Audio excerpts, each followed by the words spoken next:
రాజకీయ నాయకులకు సెంటిమెంట్లు ఎక్కువే. ఎందుకంటే వారు వినియోగించే కారు నెంబర్ ప్లేటు నుంచి రాజకీయంగా వారు తీసుకునే నిర్ణయాల వరకు ఒక ఖచ్చితమైన నెంబర్ను ఫాలో అవుతుంటారు. అంటే తమకు లక్కీ అనిపించే ఒక నెంబర్ను ఫాలో అవుతూ కార్యక్రమాలు చేపడుతుంటారు. కానీ అదే అదృష్ట సంఖ్య గుజరాత్ మాజీ సీఎం విజయ్ రూపానీ విషయంలో దురదృష్ట సంఖ్యగా మారింది. మరి విజయ్ రూపానీ అదృష్ట సంఖ్య ఆ కథ ఏంటో తెలుసుకుందాం.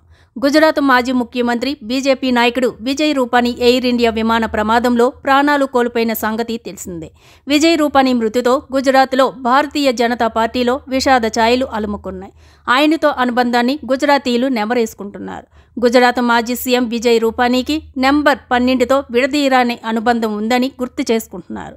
రూపానీ లక్కీ నెంబర్ 12 కాగా అదే నెంబర్ కలిగిన తేదీ అంటే జూన్ 12న ఆయన ప్రాణాలు కోల్పోవడం విచారకరమని పేర్కొన్నారు. మాజీ సీఎంకు సంబంధించిన ప్రతి వాహనానికి రిజిస్ట్రేషన్ నెంబర్ 1206 ఉంటుంది. 1206 జూన్ 12 రోజున ఆయన చనిపోవడం బాధాకరమని అభిమానులు పేర్కొన్నారు. అదృష్ట సంఖ్య దురదృష్ట సంఖ్యగా మారడం మనసును కలిచివేస్తుందన్నారు. ఇక అహ్మదాబాద్ నుంచి లండన్ బయలుదేరిన ఎయిర్ ఇండియా విమానంలోనూ విజయ్ రూపానీ సీట్ నెంబర్ 12. ఆయన బోర్డింగ్ టైం కూడా 12:10.